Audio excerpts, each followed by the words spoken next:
Right, I'm not being funny. I don't want any comments about my steering wheel because I put a cover on it and I didn't like it. It made my hands feel all funny, and by the end of the day, my hands were red raw, like I got a proper job, like I'm an actual tradesperson, man, and I didn't like it. My soft hands were no good on the new steering wheel cover, so I know my steering wheel's grotty, but you're just gonna have to deal with that for now. Now you may be wondering why I'm talking in a foreign language. Well, I'm on my way to Wales, aren't I? I'm going to Cardiff, and to be honest, I'm not too far now from the Welsh border, and I mean, you can't see it, but it's starting to rain. And Phil, the man I'm meeting in Cardiff, has said to me, I phoned him earlier on, I said, are you coming to Cardiff today? He says, all right, I'll be there too, I'll see you in a minute. He said, have you got a coat?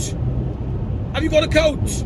You're coming to Wales and he's checking if I've got a coat. Now, I'm pretty sure I don't actually own a waterproof coat, because I'm the sort of person, right, if it's raining, I ain't going outside. That's the way I live my life. I'm not interested in being outside in the rain. I got one coat that's waterproof, and it's for emergencies, and it usually lives underneath the spare wheel well in whatever car I'm driving at the minute. But I don't know where it's gone.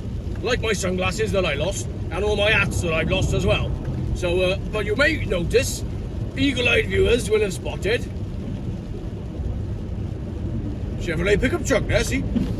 Eagle-eyed viewers will have noticed that I got a new hat. In fact, eagle-eyed viewers may have thought, hey, he's found his old hat. But you'd be wrong, see? This is a brand new hat. Brand new. Now, I believe when you get a new hat, it needs to survive going in a swimming pool and going in the sea at least 3 times each. That way, you've broken it in, haven't you, see? So this hat and my leather hat have both recently been in both a swimming pool and a sea, and that means they're ready. I'm wearing my watch again from yesterday's video, and I've already realised that I don't like wearing watches, so that's gone. Anyway, I am going to Cardiff because there's some stuff going on in Cardiff that you should probably know about, to do with farming. I could do that accent all day long. Sorry for the Welsh accent. Yeah, off to Cardiff because today the farmers are storming the Senedd. You can't say that without flicking back into Welsh, can you? They're storming the Senedd, they are, with their tractors, and I'm in my tractor, which is my BMW X5. 200, I missed the moment, right? This is so stupid. In a car's life, for most cars' lives, there's only one moment where all the dials on the odometer show the same 6 figures. 111, 111. Missed that. Coming back from the holiday, it went on to 222, 222. And I got my phone out to take a picture at 222, 229. Missed it. So sorry about that. But we're now on 222, 444. I should take a picture, but I'm filming on my phone. Right, I'm going to get some petrol, probably get some diesel actually. It's better for you. And I might get a coffee because I've got my own mug today. Got a coffee earlier on, but it wasn't very warm. You know these places where you buy a non-warm coffee? Right, I'm going to pull over and talk to you guys for a little minute. Viewers, don't like calling you guys. Like I hate being called mate. Don't call me mate. Never ever call me mate. Even when you're my mate, don't call me mate. It's like when I accidentally call my wife dude, and she's just like, what? Anyway, hello, good morning, 3-minute introduction. I can turn the car off now. My sunroof's broken. I tried to fix it earlier on and failed. Right, 3-minute introduction. I am off to Cardiff. How many times have I said that? There should be a ticker, shouldn't there, for how many times I said the same thing. Phil Elliott, who's been very active in the ULEZ groups, is attending. He's down there already. And as soon as I've put some diesel in, and I could do with buying a coat, as I said. I think this is just the weather now, isn't it? This is an aside. Let's take this video sideways. Has the jet stream moved, do you think? Do you think that's why the weather in England is always the same now? Or is something going on with the firmament? I had some really interesting emails last night after I posted up my general ramble video. One of which basically said in not so many words, it was a link to a James Delingpole article that is, you know, like all roads lead to Rome. I feel like maybe all rabbit holes lead to God. There's an interesting concept, isn't it? I should trademark that as a book, because it's very interesting how when you speak to people in the know, you do end up back within the realms of spirituality. And I know there's some, you know, the Bible itself and the translation of it is problematic, but spirit and being and energy and life force and all that sort of stuff is less problematic. I mean, problematic to get to the bottom of it, but not problematic to deal with the fact that there is something, energy, whatever you want to call it, and all roads sort of lead to a battle between good and evil, which is interesting. Because if you watch my podcast with Doc Malik, which isn't up yet, it should be up this week, I'm told. He texted me the other day saying, Geoff, the podcast's going up this week. You'll see more about life and spirituality and where I've come from and where I'm sort of headed to and how I've got there and been on that journey. And it doesn't involve going to Cardiff, unlike today, but I haven't mentioned that yet. I mentioned it a couple of times, but I think I got away with it. Whilst I was on the initial part of my journey to Cardiff, I haven't got the CD with me, but I've been buying CDs, as you know, since I got my X5, because I hate not owning music. You'll own nothing and be happy. You'll only have Spotify, and then they'll switch off your Spotify account or the internet, and then you can't listen to music. So I've been buying CDs, and I've been buying CDs from my youth. And earlier on, I was listening to a CD by a band called All Time Low. Yeah, come on, you know it. You probably don't know it because many of my viewers are actually older than me.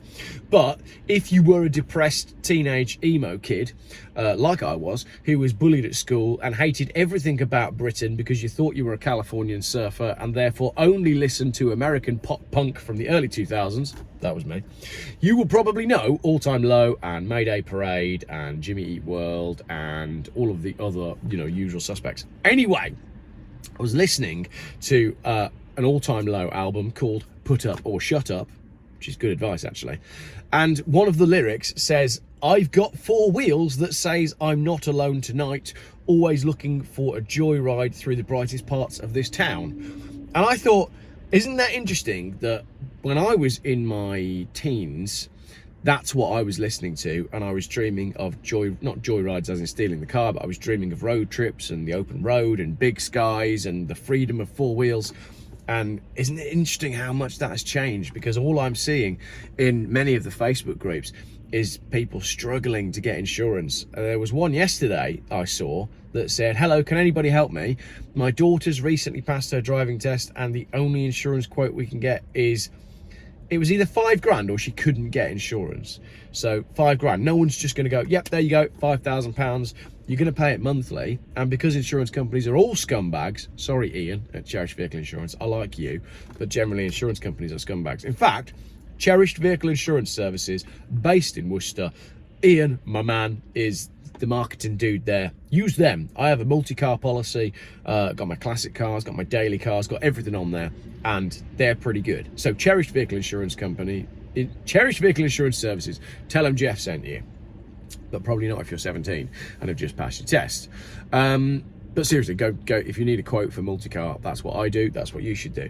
But the point is, if your quote for your insurance is £5,000 for your learner driver daughter, you probably don't have £5,000 lying around to pay for car insurance. I don't have £5,000 lying around to pay for car insurance for one of my kids. Hi, Daddy, I passed my test. You got £5,000? No, because I've probably just helped you to buy a car. And there's a conversation in that anyway, because these days people buy brand new cars for their kids, which is mental, whereas we were all rocking around in £300 Ford Fiestas. But Ford have now stopped making the Fiesta. So there's so much that splits off from this little ranty rabbit hole about car insurance.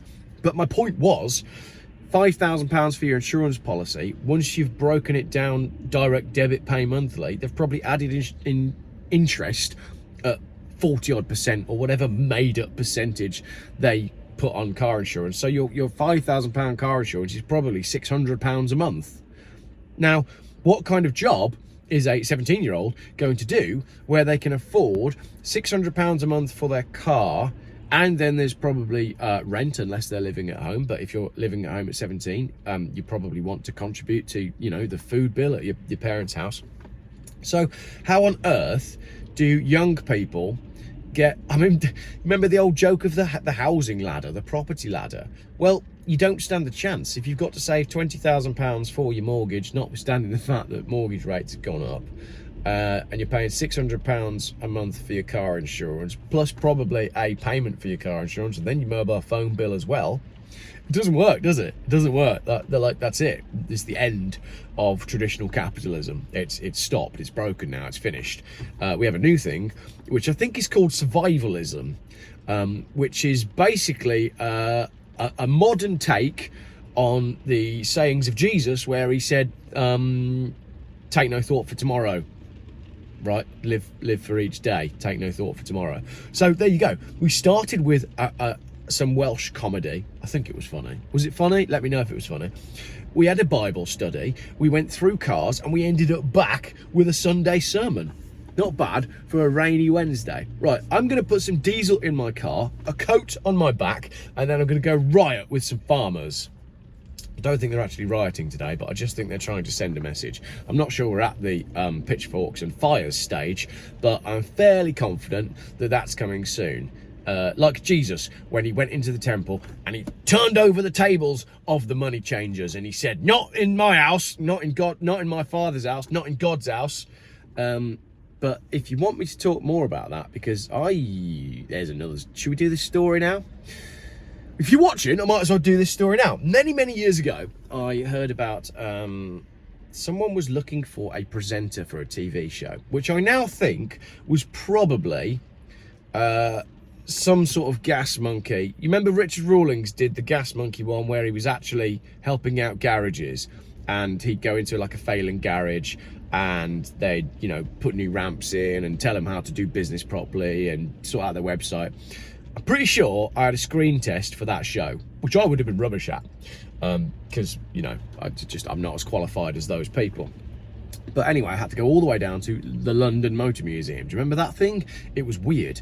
It wasn't so much a museum, it was like a storage hangar of cars that celebrities had bought that they'd forgotten about. And all the cars were like, not great. In fact, there's a couple on eBay at the moment. If you put in Ford Anglia on eBay, there's some Anglias that were in that museum, and the quality of them is just bizarre. There was a lot of American stuff in there as well. Really strange museum.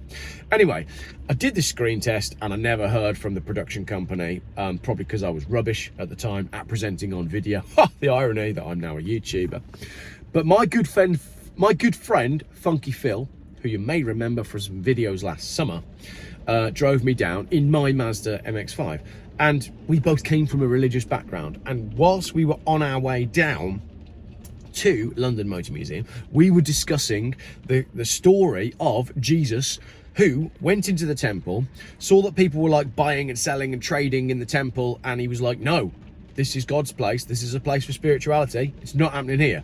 And Jesus got really angry, probably the only time Jesus got really angry, and he threw over the tables of the money changers, and he kicked everybody out, and he said, no, it's not happening here. And if you take the Bible as an allegorical story, you know, stories with, again, no continuity errors here.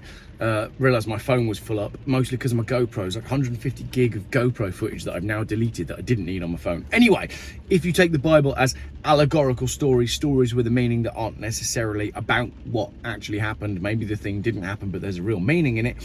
I think what this actually means is Jesus didn't go to the temple and throw over some tables and put some coins and some pigeons all over the floor. I think what he meant was like capitalism, like the way you're building this system based on money and wealth and all this sort of stuff. I think that's what it meant. I think it meant all of this needs to be thrown on the floor to start again in a different way. I think that's what it meant.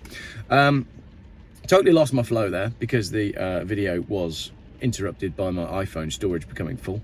And right, it's time to go get some diesel. And where am I going today? Well, you know where I'm going, because I told you about 12,000 times.